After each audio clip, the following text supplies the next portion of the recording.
jadi kemarin juga kita ngelihat di Kiss FM Jember. Jadi di situ tuh menceritakan tentang sejarah. Jadi kebetulan kan sekarang sama Real Anime itu masih ada grup WhatsApp-nya. Jadi kita sering kontek-kontekan, akhirnya kita mengklarifikasi gitu. Kok ini sejarah kita dirubah gitu. Di situ tuh tahun 2020 ya kalau kurang lebih. Jadi di situ tuh lagu Bintang dibawa sama Tina Tun. Terus penciptanya diganti sama Bastian Rulet dan Baros Rulet. Produsernya Yayan Juanda. Diproduksi sama Universal. Nah, dari situ kan kaget, di situ pernah dipopulerkan oleh Anima. Sedangkan di sini tuh kita tuh berjuang dari zaman-zaman indie tahun 2003 sampai 2007 kita masuk ke Sony Music gitu kan. Jadi kita sebagai anak-anak Anima juga kita WhatsAppan sama mereka karena ada grupnya di situ. Ya mereka ngerasa kok begini kan gitu. Artinya di sini kan lebih minta penjelasan dari sebenarnya pihak Tina Tun itu dia hanya menyanyikan sebenarnya, kan juga tidak menyalahkan dia karena ini kan cuma pengen minta klarifikasi sama mereka yang mungkin betul ya yang pernah kita undang di persidangan untuk minta mengklarifikasi kenapa sih lagu Engkan ini diganti namanya. Ibaratnya di situ nama angkat itu diganti karena kan di situ bikinnya sama sahabat kan juga kayak gitu. Jadi dirubah ya kan ngerasa nggak terima, akhirnya kan konfirmasi sama teman kan yang satu lagi yang dia menciptakan, ternyata ada sesuatu di situ. Makanya di sini kan bilang sama pengacara ini kebetulan teman-teman kan juga gitu. Jadi kita sharing ini gimana sih gitu. Kok bisa kayak gini? Akhirnya kita klarifikasi. Ternyata ada sesuatu di sini, makanya yaudah kita beresinnya di persidangan biar mereka pada kumpul semua. Saya cuma minta keterangan dari mereka, kok bisa diganti sih lagu ini gitu. Karena posisinya di sini kan sesudah kan keluar dari Anima 2009 akhir itu kan tuh vakum, jadi nggak muncul di dunia entertain, maksudnya dalam artian kita industri lagi, jadi kan tuh lebih menyendiri aja gitu. Makanya ini cover album kita waktu zaman Selika Musik Indonesia waktu kita zaman indie tahun 2006 tahun 2005 ya. Karena 2007 kita diambil sama Sony Music kayak gitu. Kenapa di sini ibaratnya Engkan bisa ngebuktiin di sini bahwa di sini penciptanya Engkan sama sahabat Engkan, kita dari zaman indie itu nama ini nggak bisa dirubah gitu. Karena posisinya kan itu buat lagu Bintang itu kronologisnya adalah kenapa tercipta lagu Bintang. Anima itu dari dulu tuh udah jalan. Jadi mereka tuh jalan, cuman nggak ada gitaris akhirnya akan masuk. Kebetulan istriku ini adalah salah satu manajer Anima dulu. Dia itu kita backstreet pacaran. Sama istriku. Backstreet. Terus dari situ kebetulan dia tuh mau dijodohin sama ya ibaratnya dia ada mau dituin sama calon ya istri muda lah, nggak tuh sebagai musisi. Situ kan di rumahnya sahabat kan di daerah Pasteur, nginep di rumahnya dia, bawain lagu salah satu band terkenal juga, terinspirasi lah dari band itu, bikinlah lagu Bintang. Kenapa bisa jadi dua? Posisinya jam 12 malam itu kita ibaratnya nggak lagi bikin lagu, teman kita tuh datang. Lu bikin apa? Kan bikin lagu gua buat si Bintang, karena dia dulu kan panggilnya Bintang. Dia seneng banget sama Bintang, sampai Pak Akume Bintang gitu kan.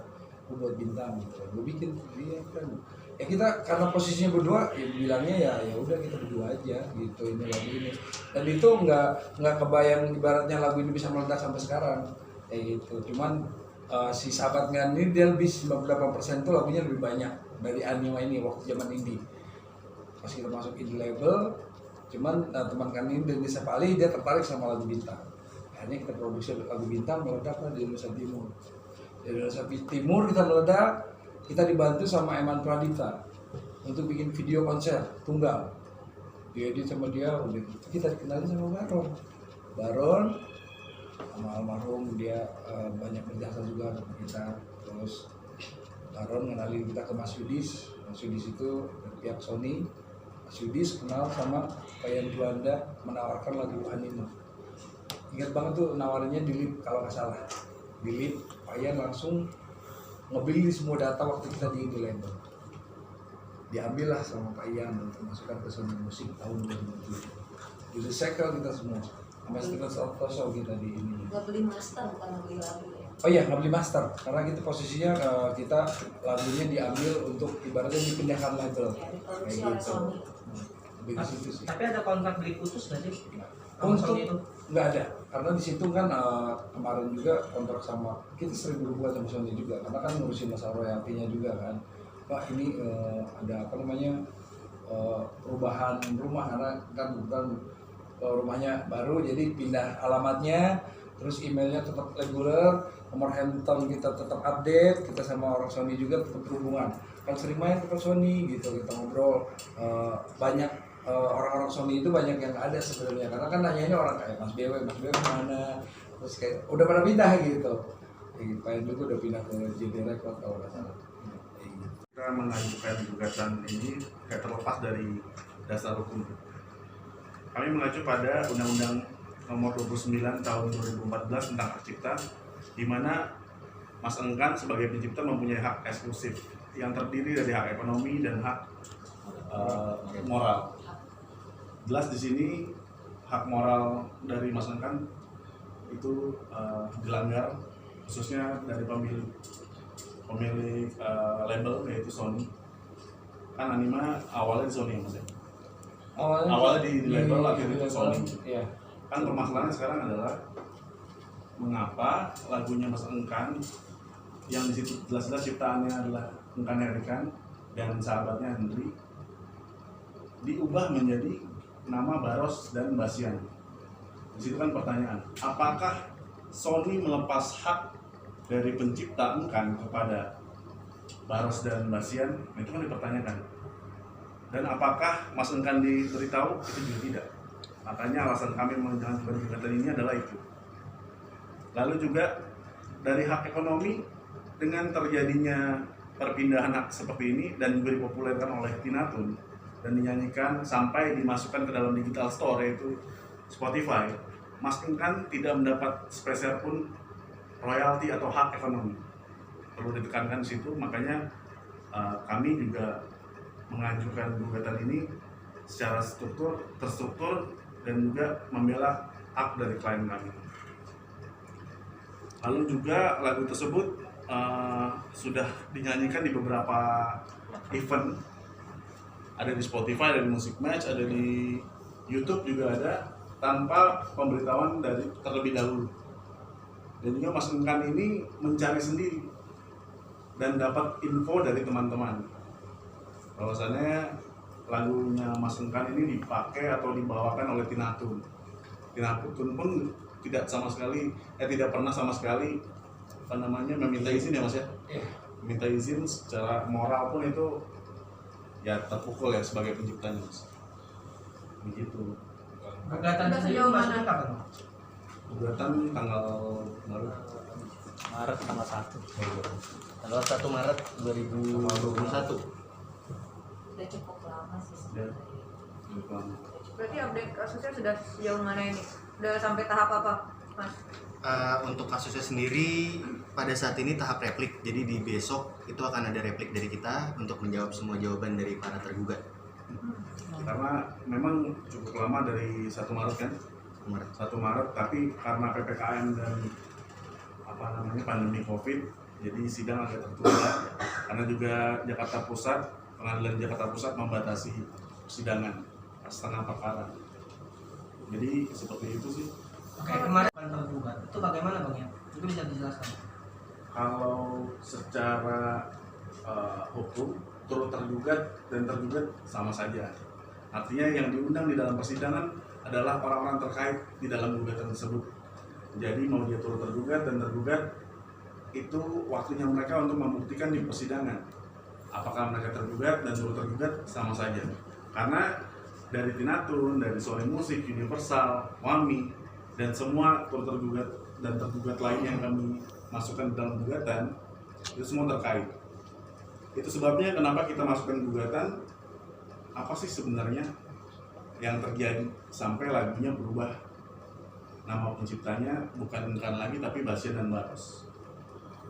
Sebelum ada yang kan mungkin sempat tanya dulu, minta klarifikasi dulu atau seperti apa? Dan dari pihak Tina mungkin ada berusaha untuk mediasi di luar jalur hukum, mungkin ada itikat baik nggak untuk kesini? Oke. Sampai detik ini dari pihak para tergugat pun tidak ada yang menghubungi kami selaku kuasa hukum ataupun klien kami.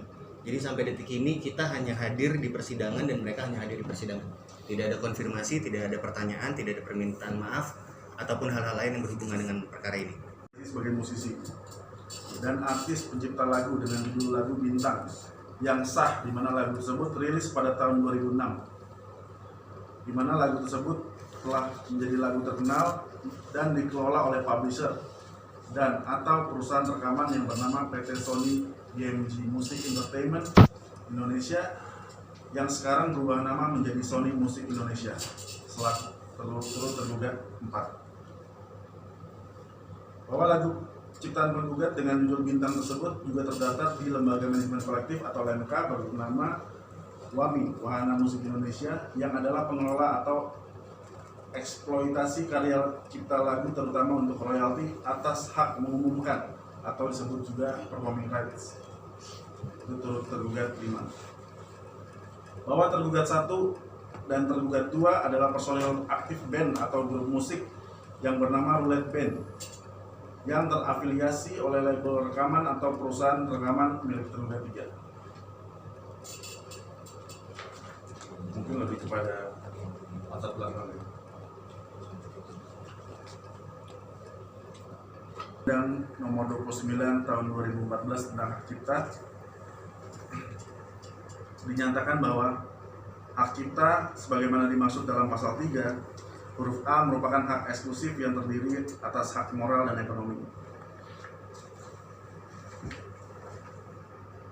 Hak moral sebagaimana dimaksud pada ayat 1 tidak dapat dialihkan selama pencipta masih hidup. Artinya telah terjadi peralihan di saat klien kami masih hidup tanpa pemberitahuan terlebih dahulu apapun ataupun informasi terlebih dahulu.